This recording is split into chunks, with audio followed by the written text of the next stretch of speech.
नमस्कार. आज आपण सगळ्यांचीच फेवरेट अशी टिक्की किंवा तुम्ही याला कटलेटही बोलत असाल, मस्तपैकी कॉर्न पोटॅटो कटलेट याची आपण युनिक अशी रेसिपी बघणार आहोत. इथे तुम्हाला दिसत असेल रंगीबेरंगी असे कटलेट मी एकसारखे असे गोल असे करून घेतलेले आहेत. शिवाय मुलांना तर असे वेगळे काहीतरी खायला खूप आवडत असते. चला मग आज आपण अशीच युनिक अशी कटलेटची रेसिपी बघणार आहोत, कॉर्न आलू कटलेट.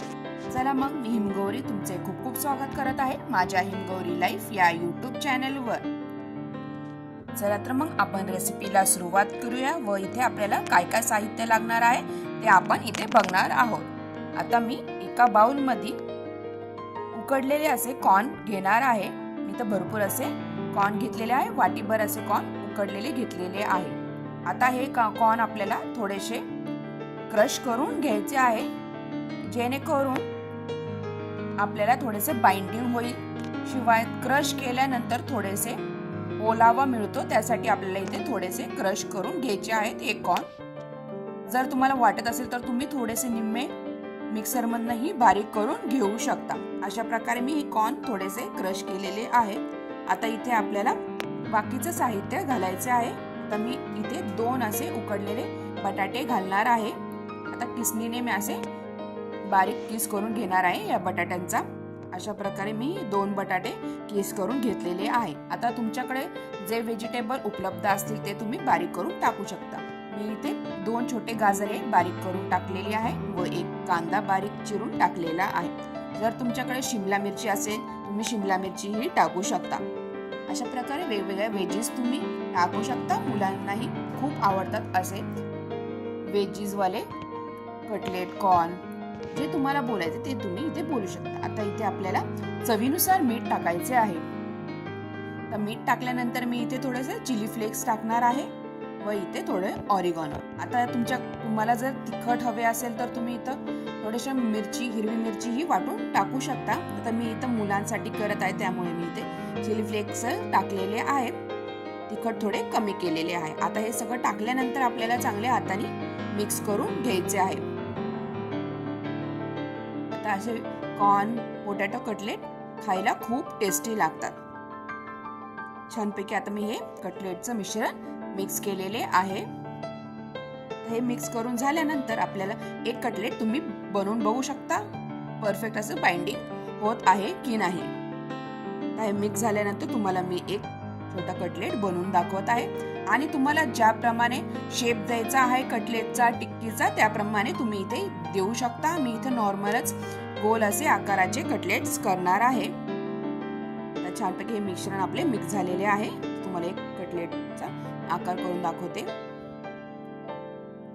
मीडियम साईजचे असे छोटे छोटे कटलेट मी इथे सगळे करून घेणार आहे. अशा प्रकारे तुम्ही इथे बघू शकता छोट्याशा साईजचे मी एकसारख्या आकाराचे इथे कटलेट करून घेणार आहे. अशाच प्रकारे मी सगळे कटलेट आधी करून ठेवणार आहे एका प्लेटमध्ये. आता हे मी करून घेतलेले आहे अशा प्रकारे, म्हणजे आपल्याला ज्यावेळेस तळायचे आहे त्यावेळेस तुम्ही शॅलो फ्राय करू शकता किंवा तेलामध्ये डीप फ्रायही करू शकता. मी इथे तुम्हाला आज शॅलो फ्राय करणार आहे हे कटलेट. आता अशा प्रकारे हे सगळे मिश्रणाचे मी एकसारख्या आकाराचे असे एकत्र कटलेट करून घेतलेले आहे व ज्यावेळेस मुलांना खायचे त्यावेळेस मी ते करून देणार आहे. तर इथे आपले एका प्लेटमध्ये हे सगळे कटलेट करून झालेले आहे. आता आपल्याला कटलेटसाठी बाइंडिंगसाठी मिश्रण बनवायचं आहे. त्यासाठी आपल्याला कटलेट बनवलेली प्लेट आहे ती साईडला ठेवूया आणि एका वाटीमध्ये किंवा तुम्ही एका बाउलमध्येही हे मिश्रण बनवू शकता. मी इथं मैद्याचे स्लरी बनवणार आहे. मी इथं 2 चमचे एवढे मैदा घेतलेला आहे. इथं तुम्ही कॉर्नफ्लॉवरही घेऊ शकता. तर थोडेसे पाणी टाकून मी इथे एकदम पातळही करायचं नाही आपल्याला, थोडंसं मीडियम घट्टसर असं इथं मैद्याची स्लरी बनवायची आहे, जेणेकरून आपण यामध्ये कटलेट डीप करणार आहोत. अशा प्रकारे मी ही मैद्याची स्लरी बनवून घेतलेली आहे. आणि इथे आपल्याला सिक्रेट असं इन्ग्रेडियंट म्हणजे आपल्याला कटलेट ह्यामध्ये डीप केल्यानंतर कशामध्ये आपण इथं ब्रेड क्रम्स वगैरे काही वापरणार नाही. मी इथे गव्हाच्या शेवया घेणार आहे. त्या शेवयामध्ये आपल्याला हे कटलेट छानपैकी मिक्स करून घ्यायचं आहे. इथे मी गव्हाच्या शेवया घेतलेल्या आहेत. तर बारीक मी हाताने ते एकदम बारीक करून घेतलेले आहे. आता हे स्लरीमध्ये आपल्याला केलेले कटलेट त्यामध्ये डीप करायचं आहे. डीप केल्यानंतर लगेचच आपल्याला जे आपण शेवया घेतलेल्या आहेत गव्हाच्या त्यामध्ये हे कटलेट आपल्याला चांगले मिक्स करून घ्यायचे आहे. तुम्ही पसरट भांडेही घेऊ शकता. अशा प्रकारे मी हे दोन्ही साईडने असं मिक्स करून घेणार आहे. व साईडला मी तवाही गरम करायला ठेवलेला आहे. तव्यावर थोडे तेल टाकून आपल्याला हे सगळे एक एक करून कटलेट तव्यावर ठेवून द्यायचे आहे. आपण जे केलेले कटलेट आहे ते जास्त वेळ आपण मैद्याची स्लरी केली आहे त्यामध्ये ठेवू नका. नुसतं थोडं डीप करून लगेच ह्या शेवयामध्ये आपल्याला मिक्स करून घ्यायचं आहे. आता अशा प्रकारे मी तव्यावर सगळे एक एक करून कटलेट ठेवलेले आहे. जेवढे बसतील तेवढे तव्यामध्ये ठेवायचे आहे आणि आपल्याला छानपैकी शॅलो फ्राय हे कटलेट करून घ्यायचे आहेत.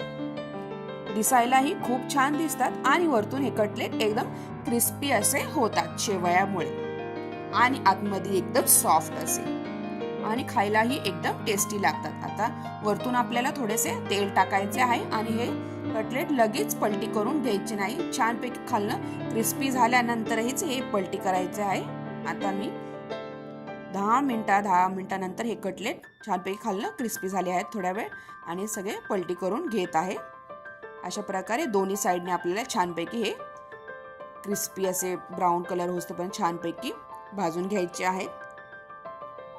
मस्तपैकी वरतून क्रिस्पी असे हे कटलेट खायला एकदम टेस्टी लागतात. तुम्ही एखाद्या चटणी सोबत किंवा सॉस सोबतही खाऊ शकता. मुलंही आवडीने सॉस सोबतही खातात आणि नुसतेही खायला खूप टेस्टी लागतात हे कटलेट.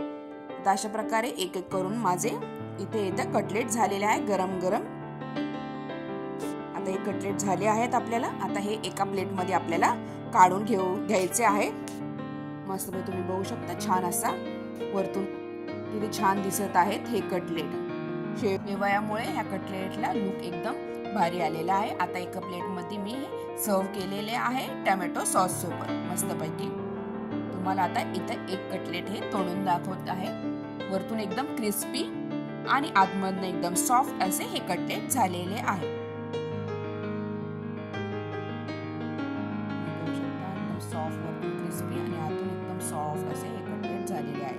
अशा प्रकारे तुम्हाला माझी ही सिक्रेट अशी रेसिपी कशी वाटली कटलेटची नक्की कमेंटद्वारा कळवा व माझ्या चॅनलला लाईक, शेअर आणि सबस्क्राईब करायला विसरू नका. आणि हा व्हिडिओ तुम्ही शेवटपर्यंत बघितल्याबद्दल तुम्हा सगळ्यांचे खूप खूप धन्यवाद. थँक्यू. पुन्हा भेटूया.